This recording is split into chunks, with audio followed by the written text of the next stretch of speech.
The following contest is scheduled for one fall with a 60-minute time limit. Making their way down the aisle, Carlos, Mark, Nick, and Remy, the Entrance Ramp Podcast. Hello, and welcome to another episode of the Entrance Ramp Podcast. I am your host, Nick Vega, alongside my co-host, Mark Lindsay. Hey, everybody. How are you today? And Carlos Rodriguez. Hey, everybody. How you doing? We're going to switch it up this week. We're going to do just a rundown of this week's shows and just talk about the major topics in wrestling. We're going to start with Friday Night SmackDown, since it was the last show to happen before our show. I'll throw it over to our correspondent, Carlos Rodriguez. All right, everybody. So, what are major happenings this week? Let's talk about first Mr. Money in the Bank, Otis. Guys, the impossible happened. This is the year of dreams if you're a fat guy. I mean, think about it. Think about from May to May last year, right? Last May we had Bro Thor introduced to us in the Marvel Cinematic Universe.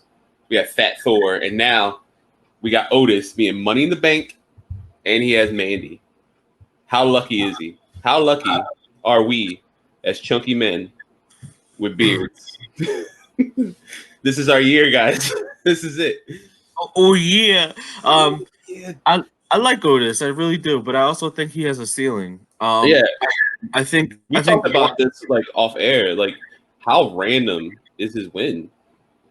It's very random, but it's also like the hot thing at the moment. It was honestly one of the only things going for that whole Money in the Bank was Otis because of his ongoing thing with Mandy Rose, and I don't want to say he deserved it because I don't think he deserved it, but it makes sense. Your company's at a standstill. There's no fan reaction here or there. You have to see what works and what could get over when fans do come back.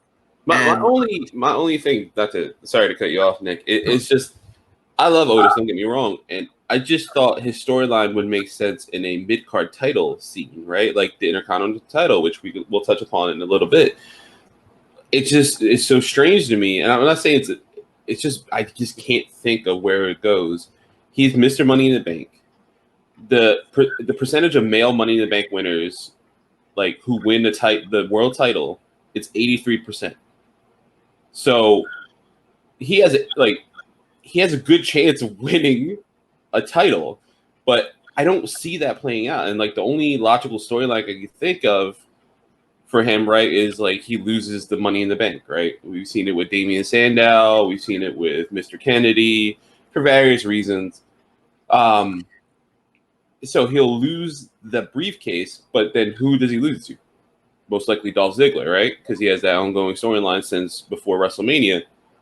But then does Ziggler cash in on Braun Strowman? I think you're looking at this all wrong, Carlos. I think, first of all, let me just say that I had the ending of that match correct. You did, you really called it. Like, that's so weird. I thought that was going to happen in the women's match, and that's how Nia Jax was going to win the Money in the Bank. I will say this. I would like to see, and I think we were talking about this through our text group, I would like to see him use it to cash in for a tag team title match. There's no reason that he has to challenge for the world title. There's no reason that he has to challenge for the Intercontinental title. I know he's getting a push. I know he's part of that storyline.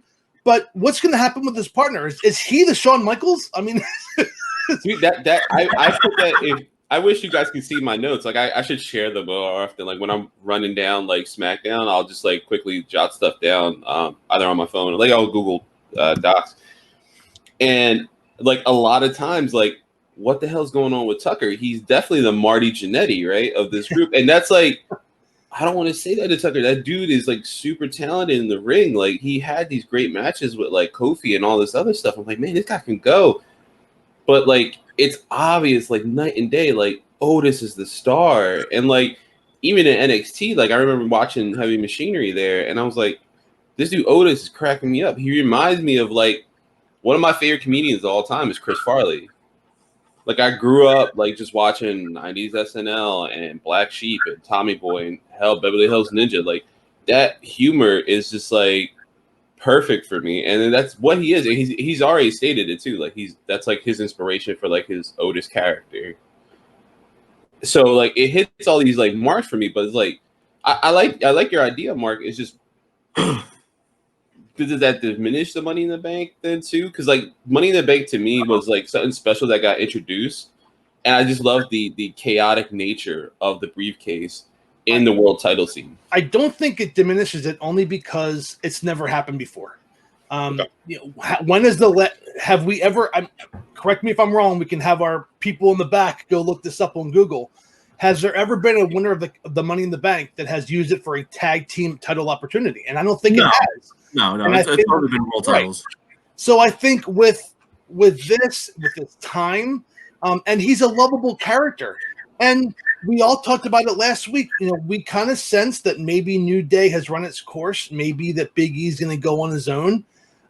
What better way to have that be the start of, having a tag team title change, over the Money in the Bank? I just think that there's better opportunity with that. You're not forcing Otis, because the only other option is, like you said, have him lose that briefcase. And if you do that, that diminishes the value of Money in the Bank.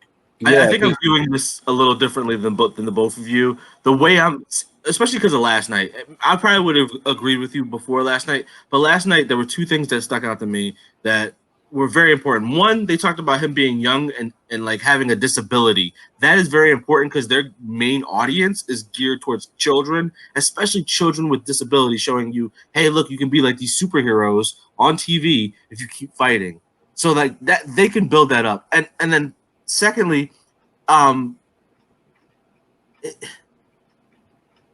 don't think he'll lose the briefcase. I think he'll lose the match. I think that's my second point, is that I think he'll lose the match, because this thing with him and Mandy Rose is important, because they have to find a way to weave like Mandy Rose betraying him or either turning her full babyface. I'm assuming she's full babyface now because that's just the obvious. But is she going to remain a babyface? I don't know. I really don't. But and to think of like the offset of this too is that we're getting a lot of this storyline just because Mandy and Otis in real life are friends. Like in not in kayfabe, they're actually really good friends. They met in the Performance Center.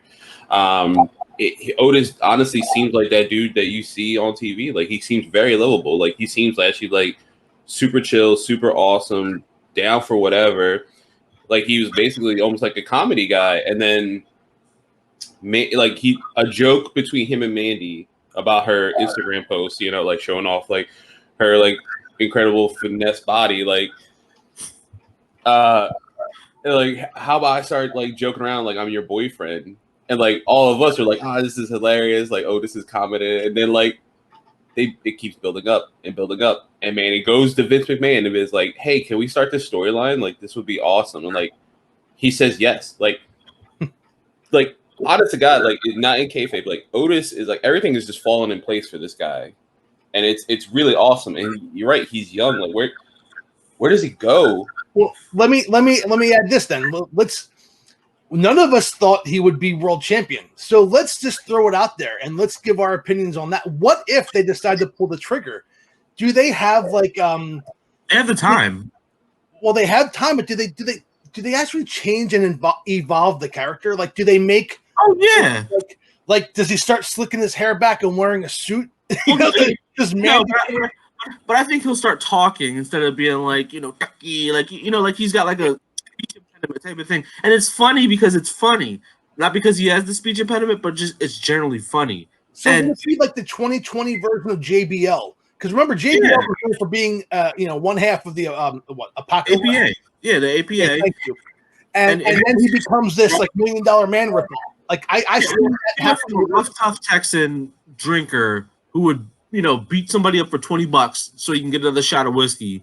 To I'll show you how to make $20 million in a stock investment, and I'm better than you. And then like we won't talk about the Mexican border patrol, stuff that Trump loves. But man, 2003 was a crazy time, man. But other than that, it's total 180. And I'm not saying that Otis needs to do a 180, but if he talks and shows that he doesn't like to be bullied, like because he kind of like comes off as someone who could be bullied by other opponents.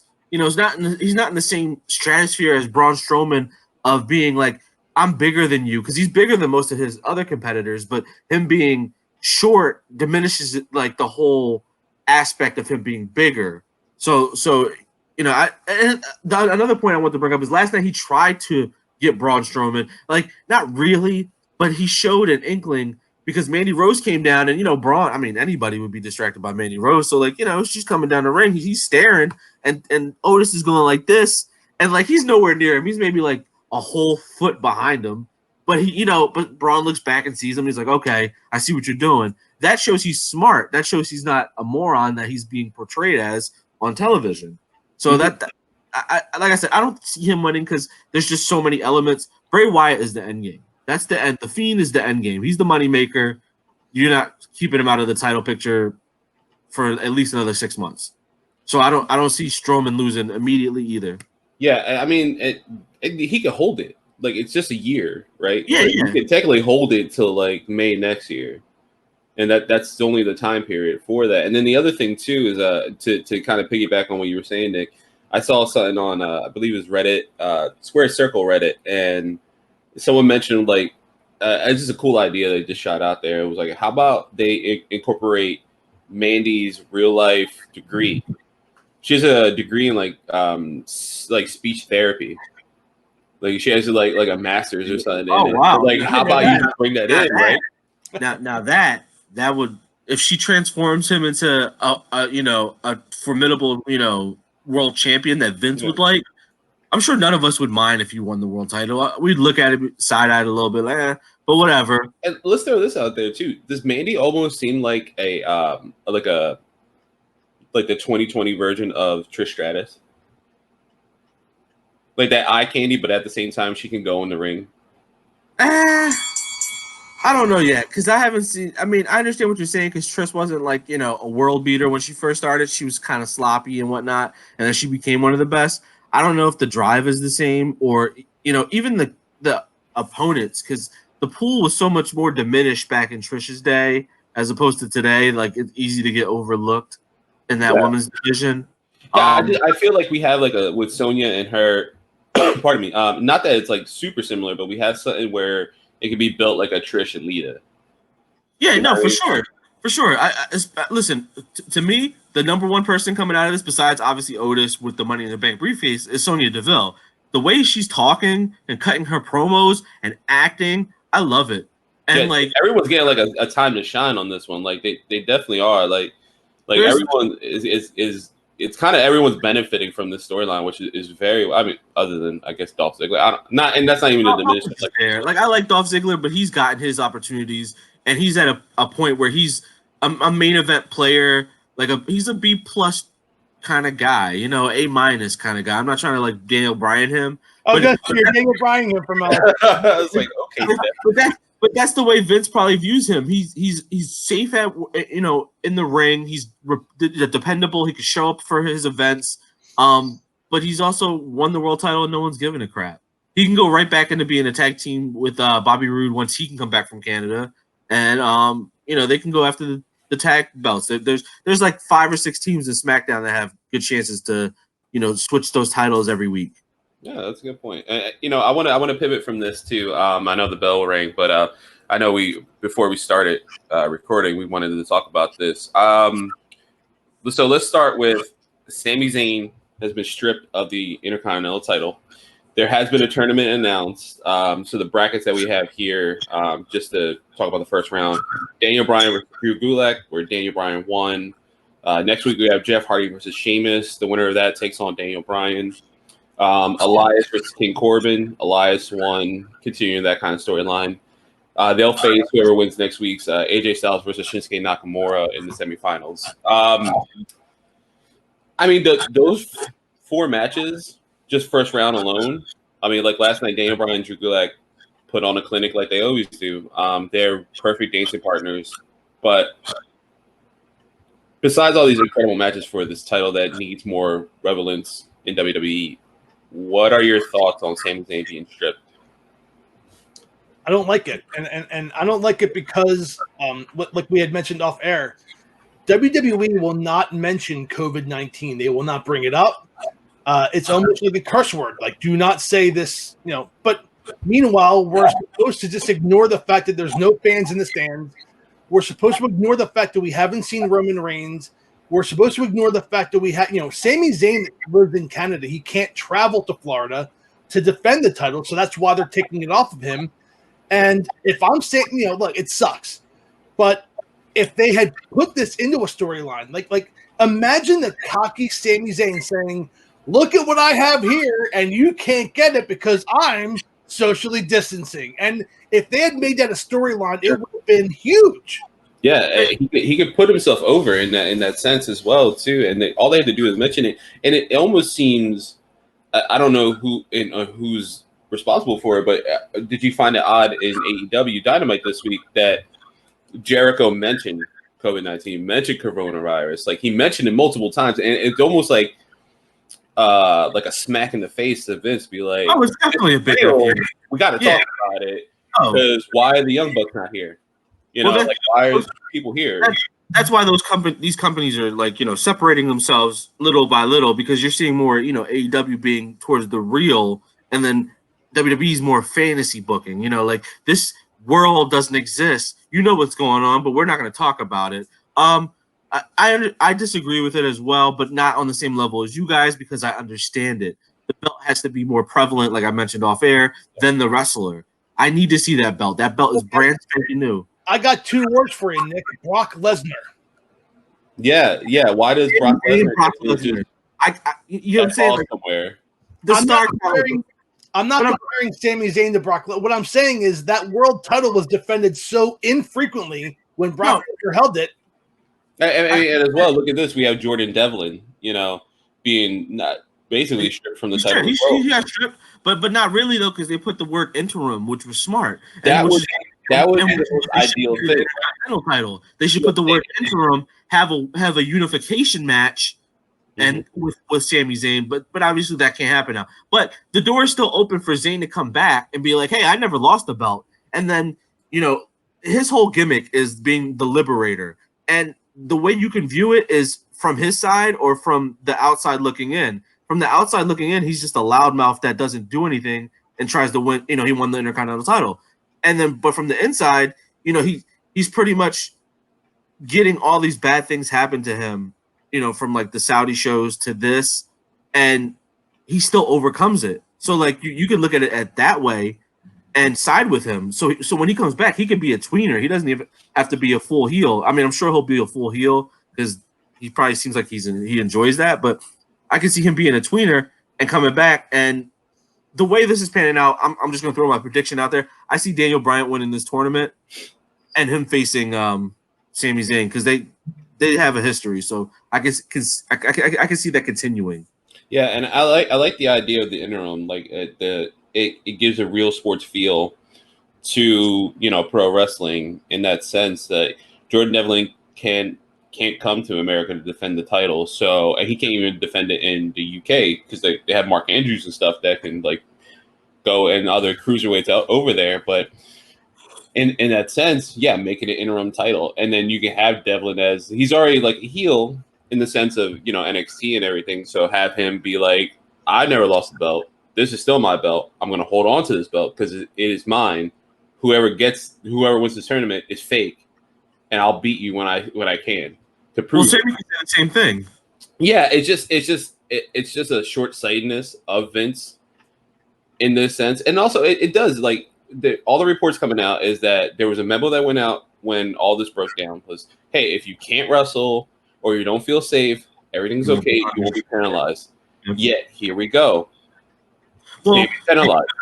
That like yet again, it shows the difference between AEW and WWE. AEW probably has writers that write 4 weeks of tapings for them, and they go and they follow that through. If it works, it works. If it doesn't, it doesn't. Vince changes that shit on the fly. So like, that's the difference. I kind of felt crazy like speculating a lot too. But look at Roman. Like Roman is actually getting taken out of history. Like when they showed Seth cashing in. Like he just cashed in on Brock. Like, no, he didn't. He pinned Roman. Because Vince is petty. Yo, Vince is the pettiest promoter ever. Like, but yeah, you're gonna do that, and like I don't. Could you see Vince being petty against Becky and just bring another life in? Eventually, if she ain't back by WrestleMania next year, he'll be pissed. Yeah, and there's no guarantee. Like, look, she's being coached by Cena and Rock because she's in their position, right? She's the man. Like, she is the top. She's the top star. Yeah, and she was on Billions, the season premiere of Billions. There's rumors that she's worked with Marvel already, if not now that she already has plans to, I guess, after the baby's born, which we'll talk about later. But like, she is a star in the wrestling world, and now she might be a star in the mainstream world. And she has that like marketability. Like, she is charismatic, she's beautiful, she's an ass kicker. So why not why stay in WWE? Well, she could do the Cena and Rock route. You know, and that's perfectly fine. I mean, it would just be very short-sighted of Vince, which is not. I don't mean that I don't think he'll freak out and treat Becky the same he would treat Sami Zayn, for example. But it would be.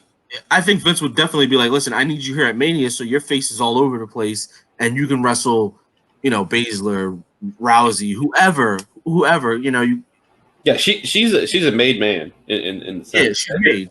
But it also, when you think of Roman, you would think made man, right? Like, now he's not being mentioned. He's being edited out of history. It's different though, because in Vince's eyes, Roman bailed on me. When I needed him the most. I needed him at Mania. He bailed on me because he was concerned about the Miz. That Becky Lynch didn't bail on him. Becky Lynch got pregnant. That's life. What you gonna do about that? Yeah, it's just crazy to think. Like, I would kind of want to be in like Vince's headspace to see what's in there. Like, what happened? You don't want to be in there. It's like, let's also talk about the fact that Roman, his wife is pregnant too now. So his wife's pregnant, which you become immune suppressed, and then everything that's going on, and then he's a cancer survivor twice over. Like, I wouldn't be anywhere near any of this stuff, and it just, like, I want to see what happens when he comes back. Like, how is he booked? What's going to happen? Because if it's a slow contract, because you got to reintroduce him to the crowd and things like that. Or what's his contract like? I mean, but he has a chance. Like, we have the chance that like Roman Reigns could almost be like the new CM Punk. Roman Reigns could fuck up the whole wrestling world and jump ship if he really wanted to. I'm not saying that he would, and that's or he could just stop. Let's not forget he's in movies too. There's a new movie that just came out. He's in. He's getting promoted in. He was in Hobbs and Shaw with his cousin. He speared somebody. If he ain't mentioned him before. I think I'm gonna try to get Fast and Furious mentioned every time I can on this show. Mark, make him a board. We'll like a counter each week. How many times he mentions Fast and Furious. It's just like it's Dominic Toretto's cross. Like, that's the marker. So we're gonna go ahead and we'll jump ship. We'll just talk about what's going on in the world of AEW. Mark, you covered AEW, so you want to go ahead and take over? I think we're going from a real life situation with the Sami Zayn stripping of the title to a storyline, which is good old fashioned pro wrestling. And this past week on AEW, it was announced that there will be a Stadium Stampede match at Double or Nothing between the Elite and the Inner Circle. So it looks like it still won't be blood and guts. They're still building up to that, I believe, which is smart. And they're still showing that there is some hate there. We don't know. I mean, I'm assuming the Young Bucks will be involved, but we don't know that for sure yet. They haven't really announced the participants, but Young Bucks are Elite, so I would assume that they're going to be part of it. But from a storyline point, look, that tag team match at the end of AEW, the street fight where Sammy Guevara gets run over by the golf cart, Kenny Omega jumps off of a lift.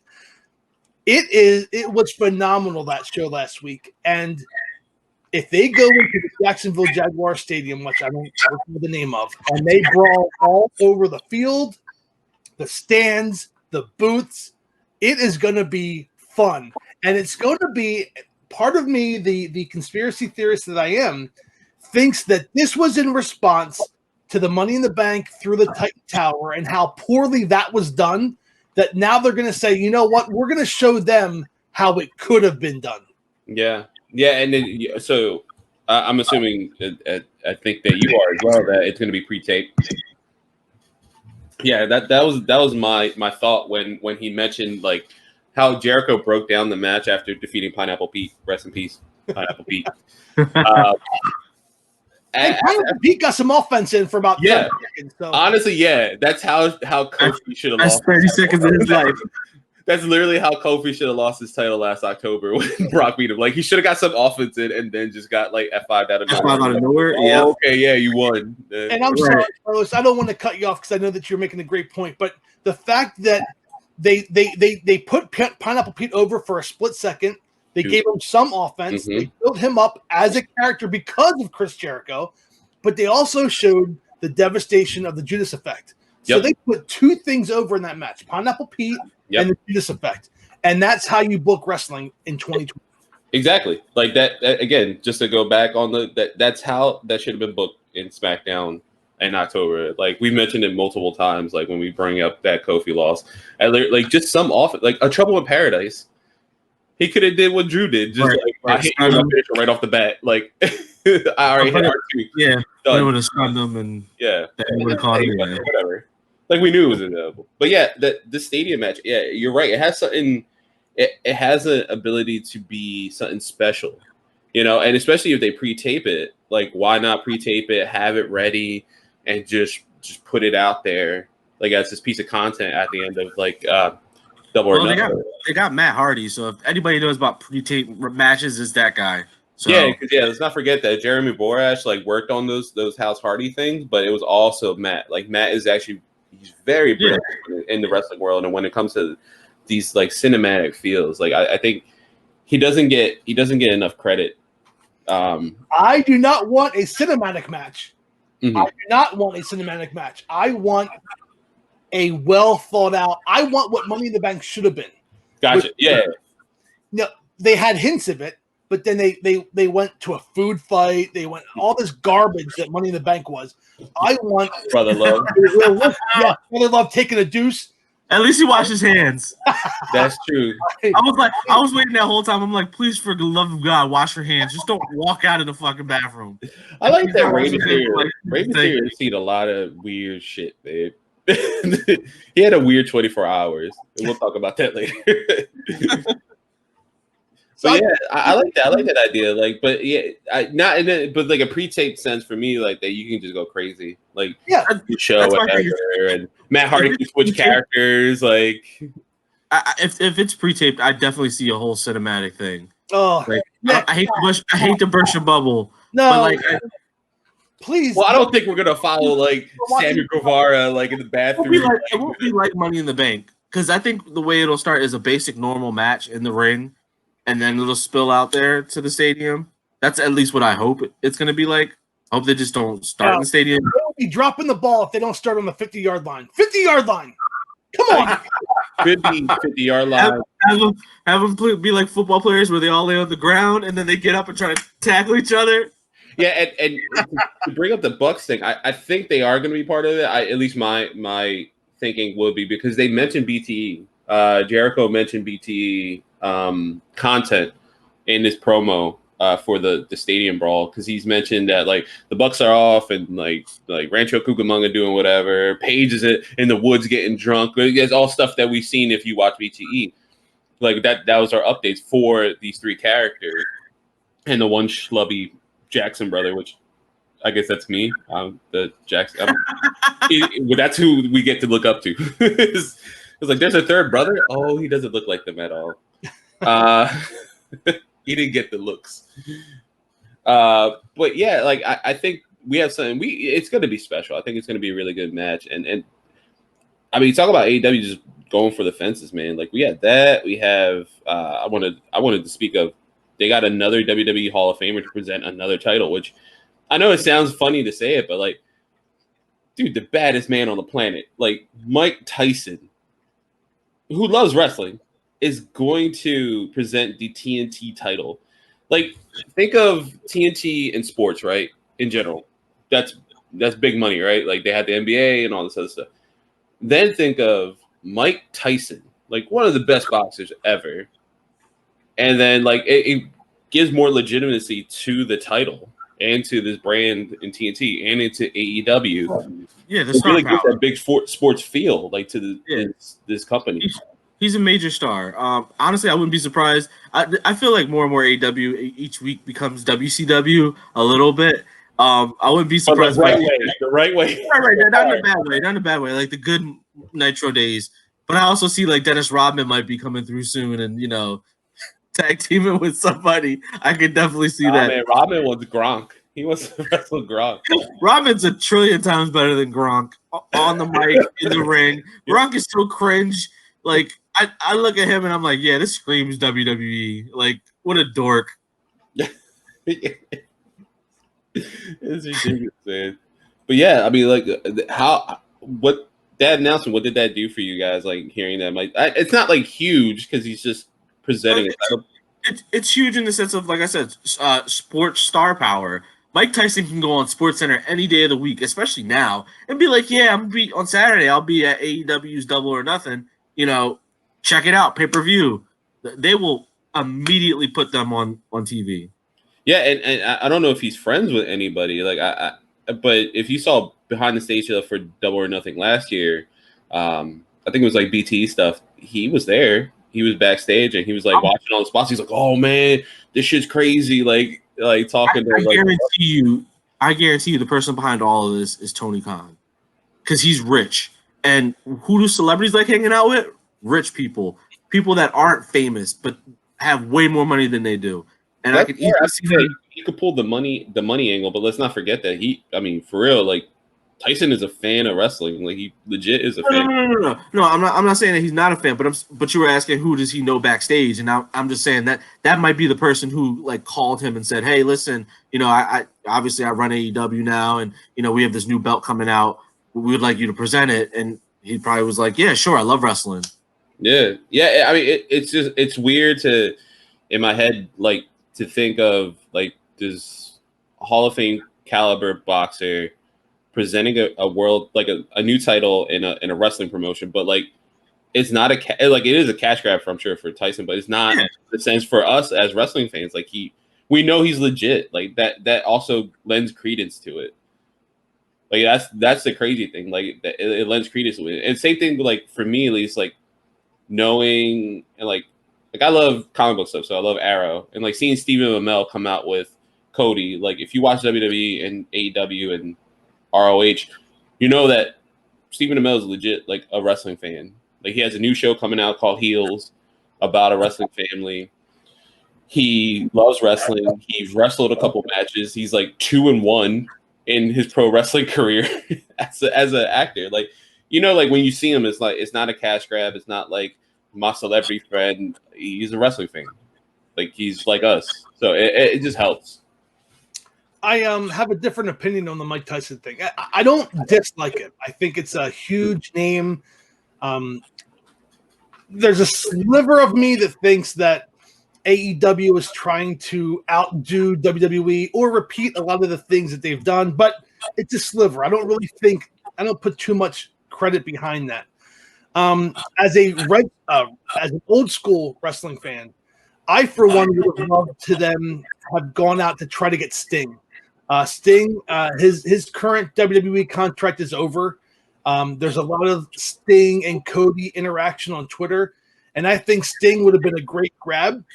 There's a lot of history. If you go back to 1992 at Halloween Havoc between Jake Roberts and Sting, and maybe you kind of like have whoever wins, you could have an interaction with Roberts and Sting at the end of the presentation. That's just me. Mike Tyson's a big name, and like Carlos said, he's the kind of guy that can go on ESPN and say, check this out, go on BleacherReport.com, pay $40, watch the pay-per-view. I'm going to be presenting the belt, and maybe I'll do more than present the belt. And then you're going to get all these people to tune in. Here's another thing, too. Here's a caveat within a caveat. Mike Tyson just unretired. He is coming back to box. So he's that's major news. I don't see him really boxing for world championships. At least I hope not, because I don't want to see I really don't see a 52-year-old man fight a 28-year-old, 32-year-old Tyson Fury. How old was George Foreman when he made his comeback? So Yeah. I feel you, but George Foreman was also like 6'5". Mike Tyson's like 5'9". Like I just Tyson is the Michael Jordan of boxing, so I would say it. I don't know if Michael Jordan. I think Muhammad Ali is the Michael Jordan of boxing, but I think Tyson is better. Are we going to start a boxing podcast? I mean, agree to disagree, but sure. I guess no, I can't call Tyson. I think overall, seriously, overall, Muhammad Ali is the greatest boxer. Yeah. Mike Tyson, from 86 to 90, he was probably just the unstoppable. If you take those 4 years against the 4 best years of Muhammad Ali, it's a lot closer than I think you would give it credit for. Oh no! I'm not saying that those if you minimalize it into 4 years. I'm just saying overall. I'm looking at the overall scope of it. But I mean, Tyson's like one of the greatest boxers ever. I'm not getting that twisted either. He's definitely top 3, top 5 in a lot of people's pools.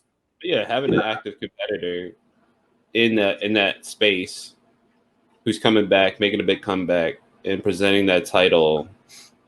I mean, it's gonna be interesting. I would also. I don't mean to cut you off, but also for Mark's point about Sting, before I forget, I would hope they hold off until the fans come back, because when the fans come back and he shows up, the place is gonna lose their mind. Mm-hmm. That's true. Especially if they do something cool, like take his old theme song and use it, as opposed to the new theme song that WWE gave him. Yeah. No, yeah, that's good. My point was just going to be something dumb. Like, it's just something personal with them and see how you guys feel about it. But I hate, we're probably going to see this title like the day of Double or Nothing, right? Mm-hmm. They want to see it now. Cody has demanded that it not be shown before the event. Yeah, no, for sure. I want it spoiled. I want to see it so bad. I'm like such a fan of World Title. If I'm Cody, I got that in my basement in a briefcase that no one knows the combination, not even my wife. Just Pharaoh. It's just Pharaoh. Pharaoh knows it. That's it. QT maybe, because he looks like he can keep secrets. Yeah, he does, doesn't he? Yeah, I'm just a fan of titles that I really want to see this thing, man. Because it's rarely we've seen a title. Well, AEW's world title. Like when I first saw it, I was like, wow, I was like blown away. I was like, this is really awesome. But like Nick will tell you, like I was like not a fan of some of the more recent title show, like the North American title. I was not a fan of at first, and it took like a couple months. I'm like, I love the belt now. I was a fan from day one. Day one, I remember that. I like belts that have different colors. If your belt is red or blue or black, I don't give a crap. I mean, green should never be a color of a belt, but for some reason it's a 24/7 because it's a joke title. So I take that, I'm like whatever with a grain of salt. Mm-hmm. But like having that like burgundy or like a different color like that on a belt is interesting. Just like Bryan's title, the hemp title, the Smoke and Skull title. Like they're all cool because they're different, they're unique. Yeah, it definitely works now. I'm definitely a fan. I don't think I'll ever be a fan of the Universal. Like I like that it's blue because I just like the color blue, but like the red one initially, I was like, oh god, no. Why? Oh no, god, no, that was bad. Yeah, I mean, like AEW was. Let's just talk about the fact that it was solid again. Yeah, I was just about to jump in real quick because the bell went off, but real quick, I mean, you got the whole thing with Brody Lee going on with Jon Moxley. Him coming out with the AEW title and Moxley like searching for it. Yeah, so calling himself the champion. That right there has proven to me that there's no chance in hell Brody Lee goes over. So I'm okay with it now. Yeah, I somehow am too, right? Like, because you still build up Brody Lee. Like, it's not anything wrong, and I don't think that's. I'm not a fan of disqualifications for title matches, but this might be one of the exceptions where if the whole Dark Order comes out and just stomps Jon Moxley into oblivion, and literally destroys Moxley and takes him off TV for a whole month, that will be fine for me because Brody Lee would still be looked at as a feared, monster, and then you can go along how you want to go along. But I mean, last question before we move on. what do you guys think? Where do you put that match on the card? Second to last. Second to last, right? That's what I was thinking. Stadium match will end, right? Yep. Because that's going to be crazy as shit. Like, so just go crazy on that one. And that on even it doesn't matter if the elite win or inner circle win. Like, just end because no matter what, I think us as fans are going to be pleased with the ending. Like, it's going to be crazy, and we're like, damn, that was nuts. Like, Matt Hardy literally got impaled. Like, whatever. Like, like whatever crazy stuff happened. Like, I think we as fans are going to be like go home happy. So I think it seems like AEW is really, especially with Cody, like at the helm, like are all about making the fans go home happy. Did I miss the rules for the match? Did they announce the rules yet? I don't think they did. I mean, can we also just talk about, can we pour one out for Vanguard 1? I think lasted TNA, WWE, and it could not last. It was like, I've gone too many promotions. It's my time. Now we need Vanguard 2 with like a chain minigun on the bottom. I was about to say have some sort of Well, they already showed Transformers after AEW, right? They get one of the Transformers.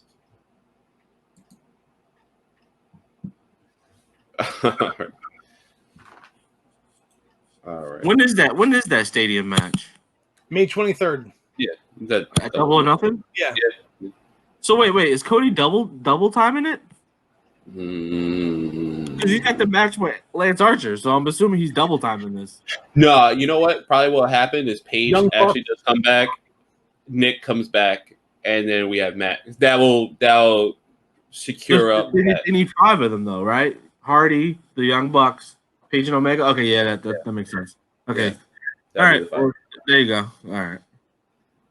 Maybe we'll find out more this week, and we can talk about it next week. Yeah, because next week we'll wear your prediction. All right, well, we'll switch gears. NXT, Nick. What happened on NXT this week? I didn't watch it. Honestly, I was like 50-50 because I was going back and forth between NXT and AEW. I'm sure you'll edit that out. But no, why? No, dude, it's so hard to keep up, especially with both of them being so good. It's like it feels like Monday night back in the day. Like I'm watching Nitro. Like, yo, did you see what happened? Like, no, I was watching Nitro because they had like Dean Malenko versus Eddie Guerrero. Well, I mean, I missed the crazy thing they had with Mankind. I guess we'll start off with the fact that we have new tag team champions in NXT. The NXT new tag team champions are Imperium. I don't remember these gentlemen names because they're so like generic. Fabian Eichner. That's and Marcel Barthel. Marcel Bartel, yeah. Bartel. Yeah, that's okay. See, I don't even. They kind of like stuck out like goons to me, but they definitely had a great match. Kind of like those four are just like hard hitting, right? Like those four are doing the crap out of you, like foreign wrestlers, man. But that was like a self-contained storyline, though. That whole night, like having Thatcher be like, "I'm done with you," and then like more backstage segments, and then actually having a match at the end of the night. It was like, damn, like you guys told a whole story in 2 hours. It was only a matter of time before Thatcher, like I said, I don't understand why he's fighting as a tag team champion when he's not really the tag team champion. Yeah, and he works really well as a heel, man. Like I've seen like highlights of his indie work, and like apparently he's been a heel a lot. But yeah, he's very methodical in his. His match was really good against Matt Riddle, but like they've had a rapport in the indies apparently. I heard a report that like they wrestled a couple times. I guess my question for you guys is basically with the belt being on Imperium, do we see Imperium start to take over NXT in general? Because that seems like what their whole angle is that we're going to take over NXT, not just the UK. We've already done that with the whole NXT. Well, they had the Undisputed Era and Imperium in the past. Yeah. And I think that they're very wisely, they had them cross paths and then kind of took the attention away. And now it looks like they're swinging back around. And I think that has to be the ultimate ending, is to bring those two factions together again. And I'll enjoy the ride. I'll enjoy watching it. Those guys can go. So yeah, and you can keep both factions heel as well. That's a good thing because they have separate goals, right? Like for Undisputed Era, everything's about like them. We're taking over. We're doing all this stuff. And for Imperium, like their goals are set in the fact that the ring is sacred, right? Like this space, this 4 like however long their like ring is. This space is sacred. I don't know what it's like for, like whatever the dimensions are of the WWE ring, but like the ring is sacred, the mat is sacred, so that's easy. You can keep them heel. You can also have them go against Undisputed Era. Like, you guys are running roughshod. You guys are going too crazy. It's time to be serious about this. You're not taking this serious. Like, and we'll show you. Yeah, definitely. It's 20 by 20, by the way, for wrestling. Yeah. You know what threw me off? I listened to the New Day podcast, and then like Kofi got confused, and like they were making fun of him, and then I just kept thinking about like they were making fun of Kofi for not knowing like how what a standard WWE ring is.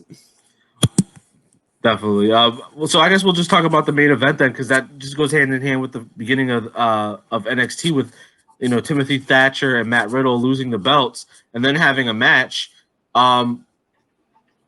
Do we see this continuing for several weeks until Pete Dunne comes back, or is that whole tag team with Pete Dunne and Matt Riddle just going to be, you know, dust in the wind essentially? I'm sure it's dust in the wind, but I think you can at least build a storyline between the three, or like have Thatcher, like whenever the storyline's done with Riddle, if everything's back to normal-ish in the world, he can go to NXT UK and be like, and go up to Dunne like, you put me with this dude, like you're that's not like you, and then like kind of like they could have a feud for a couple months too. I concur. Yeah. I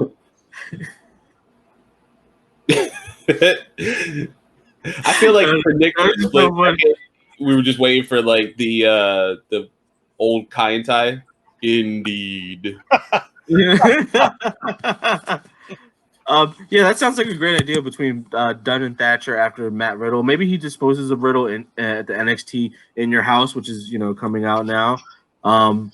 I can see him, you know, having a match there. I know this is so dumb. I'm so happy. I've mentioned it before. Like, I understand why everyone's like, why this pay-per-view? And like, Mark, I agree with you. Like, why? I for one I'm too young to really enjoy any of the In Your House pay-per-views because they kind of died by the time I started really getting into wrestling around 98, 99. So I clearly remember I was so upset as a kid.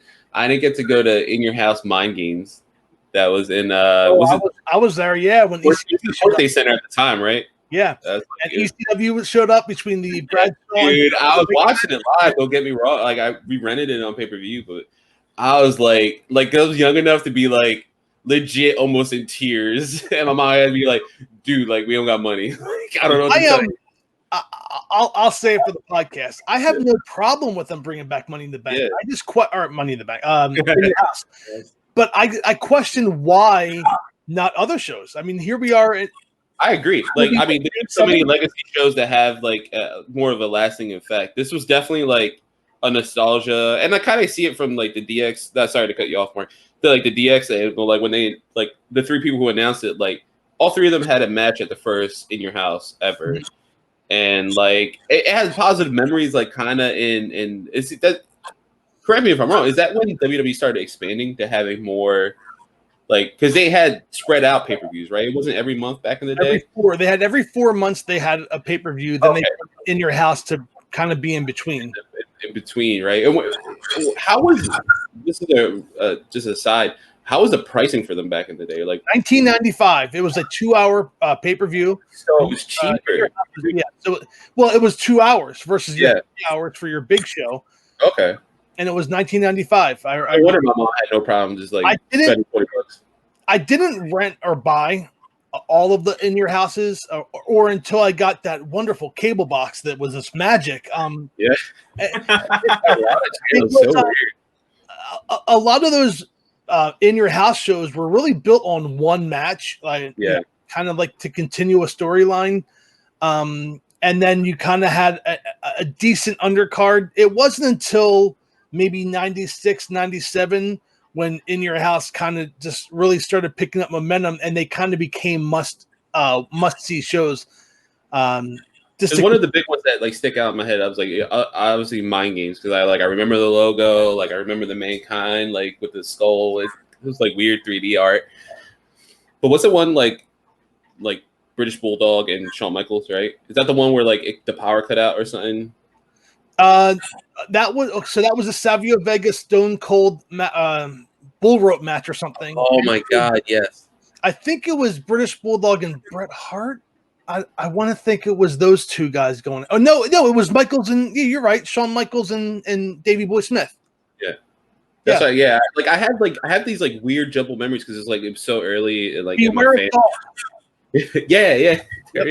Yeah, and I clearly remember the set. So like when it hit, I remember texting you guys. I was like, "Yo, this is so exciting!" And then you were like, "Why not other ones?" And you're right. Like, why not other ones? There's more that have history. Like, why are we like a Great American Bash? Like that should make sense. Like that should be clear as day. Like NXT Takeover, Great American Bash, like or the American Bash, like something like that. But I don't know, man. It's something about seeing the font and like in your house, and it clicked like that. That was a part of my brain, and I was like, "Yeah, I'm in, dude." I'm not. I mean, I was born in the '90s, but I'm not obviously a consumer of '90s. You know, what's the word I'm looking for here? Pop culture. Yeah. I guess pop culture. I never had a beeper, and yeah. But I remember that. Oh, you had a beeper. Oh, I love it. I understand like the nostalgia of it. So to switch gears real quick, Finn Balor came back this week, and he fought Cameron Grimes. And we found out that Damian Priest is the person that attacked him, or that's the supposed attacker. That's what he's taking claim to. So it seems like we're headed for a Damian Priest Finn Balor match in your house. How do you guys see this panning out in terms of Finn Balor's character? Do you see him just dominating Damian Priest? Or does Priest need this W and then they continue to feud like going into SummerSlam? Yeah, I think Damian Priest lost a lot of momentum coming out of that North American title picture. So I think you got to have, we talked about it earlier where you don't like to see a disqualification finish, but I think you need to have Damian Priest get heat over Finn Balor. Yeah, you think like a best of 3? Sure. Yeah. Or just have like a standard match first and then make it like a pinfalls count anywhere or something like no DQ.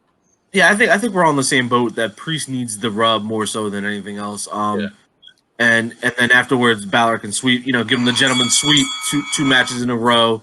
But even more so show off a sadistic side to who the Prince, is. He needs the rub. Damian Priest needs the rub, but at the same time, you can't sacrifice the star power of Finn Balor. So you need if it's wonky, well, like you said, if it's wonky, disqualification or some cheating, turnbuckle is removed. Yeah, this is the one storyline like building up that I'm like when you mentioned like who do you think will go over? This is one of the ones I'm like worried about because this is like the thin ice. Like we gotta make sure that like Damian gets over and that also that Finn stays the same. Like you can't sacrifice either. So a disqualification finish could work in this sense, especially if it was from Damian. Like that Finn Balor won, but Damian like beat the crap out of him. Like you could build that up, and that's strong in that sense. Yeah, my only worry is Finn. Like you don't want him to look bad either. Well, like vice versa, like he could cheat to win, and then Finn snaps afterwards. Yeah, and he looks good. Yeah, he looks good in beating. Well, that's the whole thing since he's come back to NXT is that he's just more dangerous. He's not the same fun-loving Finn Balor. He's so we're gonna go ahead and switch gears. We'll talk about Monday Night Raw a little bit, and more so what's coming this week.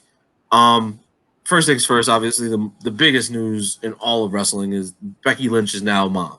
Becky Lynch is, pregnant. I cried like a baby. I'm not even going to joke. Like I teared up. I'm, like ever since having kids, I'm like the big softie. Not to mention, it's a feel good moment. It was a feel good moment, and it was a feel good moment. It was a double turn, and it also, shook up the world of whatever kayfabe is left in wrestling. I mean, not even kayfabe. Like she's the biggest star. Right. I mentioned at the top of the show, like she is. Her and Roman Reigns are the top stars in WWE, and they're both gone because of pregnancies in a way. I mean, like that's not really Roman's. Like that's like also it's happening. Like he's having kids. But yeah. Well, what I was getting at is basically with Seth. It shakes it up because of Seth Rollins as well. We've never had an instance where two top stars, like if you look at the women's division and the men's division, Becky's number one, Seth is in the top 4, top 3. He's very important to that division, and this obviously will shake things up because they're gonna both have to take time off. Obviously, Becky from here on out, so she's giving birth, and obviously when she's about to give birth, up until however many months. I'm assuming this will all come full circle WrestleMania next year because they're expected to have their kid in December, and I can see Vince trying to get both of them back in the ring by March, April. Yeah, I mean, I could definitely see Seth coming back. I mentioned this earlier in the show. I see him staying until like November and then dipping. Yeah. That's okay. From like November to like January, February, but also we don't know what's going to happen, once their kid is born. Like, God forbid, I'm not wishing anything on anybody or anything like that, but we don't know the intricacies of, what happens when a kid is birthed.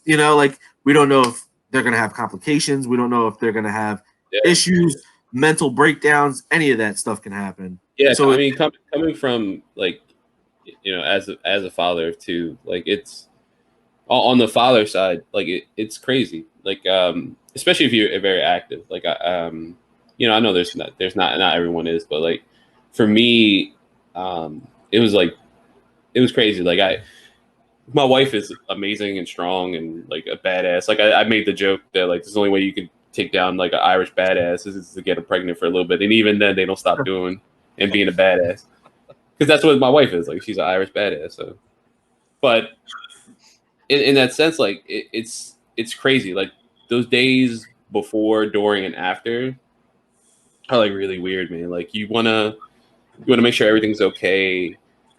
For me, it was like anxiety inducing, like the whole pregnancy. Like I was on edge both times. Like I didn't want any complications, and not that there were anything crazy, but like the fatigue kicks in, and then like you want to make sure that she's all right, she's eating, and all this stuff, and then she's also very independent, so she wants to make sure that I could do whatever, I can do this, I can do that, and then it kicks, and she's like, all right, I'm done, your turn. Like I got you.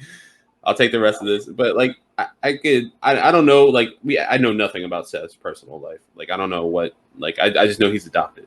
That's it. And like he recently had found like siblings and stuff like that. Like that, which is awesome. It's just I don't know anything of like how he is personally, which he kind of kept that quiet. Like we know Roman is like a family man, and we know from like stories from Renee that like Moxley is actually like a big softie. So like we know those sides of the Shield. I don't know much of Seth like in his personal life, so it's going to be interesting to see where he goes. And I'm interested in the Seth side, what happens in November. Like what happens at Survivor Series that takes him out. Is that the first time we mentioned Corona? He's like, hey, he's got coronavirus. He's got to go. Like that's how it's like. I don't know what to do with you, man. Just, you got coronavirus. We're gonna. Vince gonna call Seth like, hey, Seth. I think a good thing for your gimmick would be to come out with your baby at WrestleMania. It's the second coming of Jesus Christ. We'll do it. I mean, dude, honestly, they could build that. They could build it like that. They could. But I want to switch gears real quick. Talk about more of the wrestling side. Obviously, congratulations to Seth Rollins and Becky Lynch. It's going to be a big shakeup, like we were just talking about, because of all the like, stuff. Are we feeling effects right now? Even like it's set. Yeah, like my next question. Asuka is the new champ. We have to give her credit where credit is due. She won the Money in the Bank tournament. I think is the women's 100%. Did someone ever not win with that before? I think every person who's held that has won the the women's title. Yeah. So it was going to happen one way or another in my mind. And it just automatically, like I said, a double turn. Asuka seems like a face now. If she was a heel, she would have probably kicked Becky Lynch in the gut. And what did put the mist? That's what Punk said. Yeah, Punk said to get that nuclear heat, man. Like to do that, she would have had to be deported to Japan because people would try to attack her. There would have been a feud for when Becky came back. There would have been one waiting. Yeah, it would have. Asuka could have lost the title by then, and you didn't need the title at that point. You wanted revenge for what Becky was trying to do as a nice moment got ruined by hate. Well, it didn't happen, and opportunity missed, but at the same time, opportunity gained because now Baszler didn't want anything to do with that backstage. Man, her nuclear heat, that was the best. She was that like, "Suck." "Bye," and like the great thing about it is, even Becky said it. Asuka's really the only one that beat her throughout this whole thing, throughout this whole title reign. She took the SmackDown title off of her, and obviously it's like kind of a passing of the torch, which is kind of odd because I feel like Asuka's older than Becky, but that's pretty much how it's felt. Like Asuka's the new number one in the women's division, obviously, because she's the Raw Women's Champion, and she's literally. Someone mentioned online, it may have been WWE on Fox. Like she is the GOAT. Asuka, yeah, she's literally done everything a woman could do in WWE. I mean, I don't think she's the GOAT, but she's pretty important in the women's division. She's kept it afloat more than once on her own. I mean, that Elimination Chamber match itself was garbage until her and Baszler locked up because it was like, okay, that she actually can, fight her. But it's just like when we talk about in that sense, like it's hard not to mention at least her for top 5 or top 3 even because of just straight up accomplishments. NXT, like NXT, SmackDown, Raw, Women's Tag, Royal Rumble, and now Money in the Bank. Like Charlotte Flair has entered the chat. I've done everything. The title and win it 5 more times. Hasn't done that Asuka's done is be a women's tag team champion. Other than that, she's pretty much done everything. Yeah, absolutely. It's just really impressive. And I think it's weird that it was a passing of the torch, but it was just passing of like, hey, you're the top spot now. And the women have been the forefront of WWE for a long time. I mean, honestly, like I look at we have the WWE like now having Drew as WWE champion feels equal footing. Like Raw feels like equal footing. Asuka, even when Becky before she relinquished the title on Monday, having Becky and Drew as champions was like, yeah, no, this finally feels even. Like it feels like the men are finally catching back up. Like we have someone who's charismatic like Becky was, who looks strong like Becky was. Like they're in a good spot. All their champions are proper champions. There's not one champion, I mean, except for like the 24/7 champion that I can think of that I'm like, this guy isn't proven in the ring. So I think they're fine with their champions.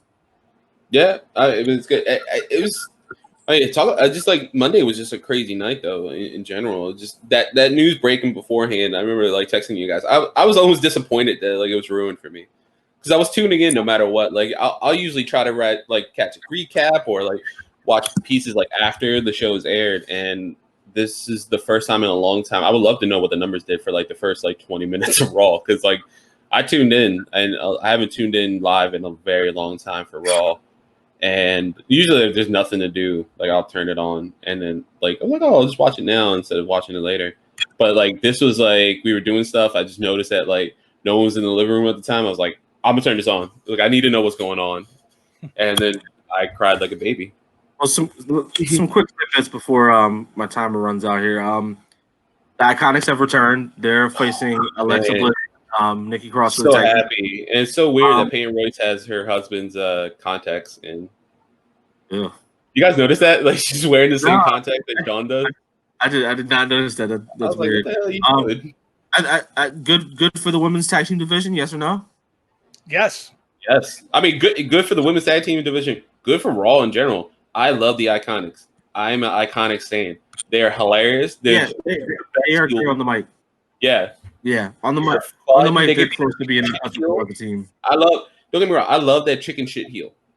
Like I love that character. Like I love that like when Billy would like run away from Asuka and things like that. And just all that shit is hilarious to me. I love it too. But they also were like credible heels.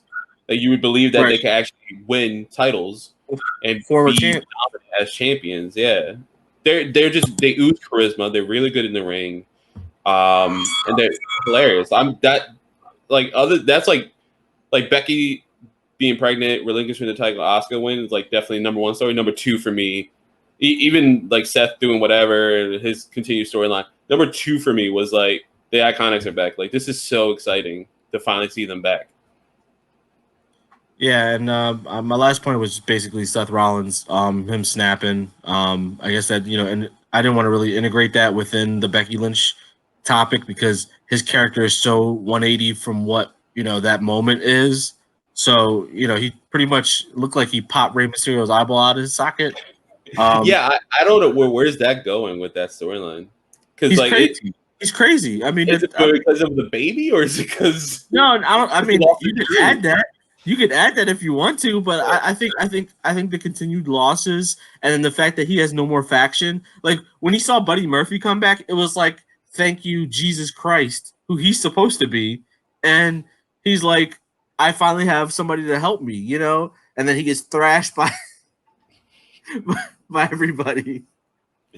Yeah, man. I mean, that match too. Let's talk about that. Was for me just I know we're done with the bell, but I just wanted to talk about that Drew and Seth match from Sunday.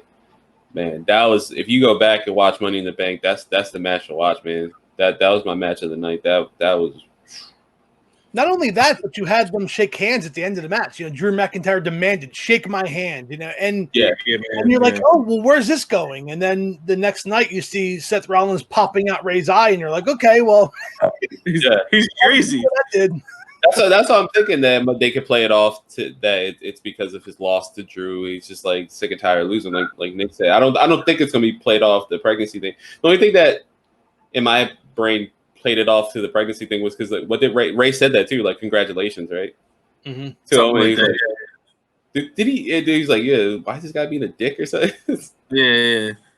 And the very last thing, obviously, Edge and Randy Orton are headed for a match at Backlash. A wrestling match. A wrestling match. I was just about to do real quick. Match that ever. We'll make this real quick. Why is it that a wrestling match, the way he put it across, seemed more detrimental to Edge than a last man standing match? Mark. It's easy because anybody can brawl and fight, but you didn't have to put his shoulders down to the mat for 3. Yeah. Randy did a good job of selling me on just a wrestling match. Because like I tuned away at that moment, and I was doing dad stuff, getting yelled at. You're using weapons. You're using the outside elements. But that should be more detrimental to your career than a wrestling match. Well, I agree with you, but this is WWE, so logic goes out the door. With that said, Randy Orton needs his victory back. You need to go back and forth, and that's a great way to do it. I will stone cold lock this right now that Randy Orton wins that match. Yeah, for sure. Yeah. So the fact is that you can have a brawl, you can have a fight, you can use weapons, but I think what they were doing was trying to say, hey, look, you beat me in a fight, now beat me in a wrestling match. And I like that. And there's logic there in the sense that if you remember building up to WrestleMania in the last man standing match, Randy was like, you're addicted to this. Like this is your addiction. Like, and so it's almost like he's baiting like a drug addict. Like, you did this, but can you beat me in a wrestling ring? Like, this is your problem, is that you won't stop. I can almost guarantee this is going to end up with them teaming up again. You heard it here first. Okay, this is. I honestly think I think you're right. I think they will team up. Yeah. If he teams up, Beth Phoenix better kick him the fuck out of the house. She'll RKO my wife, and then we're tag team. I'm just gonna go drink some beers afterwards. Get the hell out of here. Maybe after like a year, but in no seeable future, they're gonna be a tag team. Yeah, and you know what? The landscape at WWE now too. I remember mentioning when Edge initially came back, and we were having this. I was a pick for Edge winning the title within this new. I think he's still win the title in this run, but I don't see it happening now. Like, Drew is so over. He's so charismatic, man. Like, he's such it's so refreshing. These past 2 years, we've had WWE champions, because it's that specific belt, be so charismatic, so booked correctly, so like have it put in on banger matches, like, and we're in what, month 2 of Drew's title run. He just needs more credible like opponents, and that'd be great, and that's fine. But like, look at Kofi last year. Kofi last year was booked so well until October, from WrestleMania to October, and he was credible. He was charismatic. Like he was the epitome of a WWE champion. And now we have that again in Drew after the little break between Brock. From October to now, we had Brock kind of being Brock, but now we have Drew in that same position, holding this belt up and being charismatic, being great in the ring, and like those moments, just like shake my hand, be a man, shake my hand. Like I was a better man, but you did great. Like shake my hand. Like he doesn't look like weird as a face. Like faces always book weird in WWE, it seems like, especially when they're champions. But those two are the ones that stick out. Like they seem credible.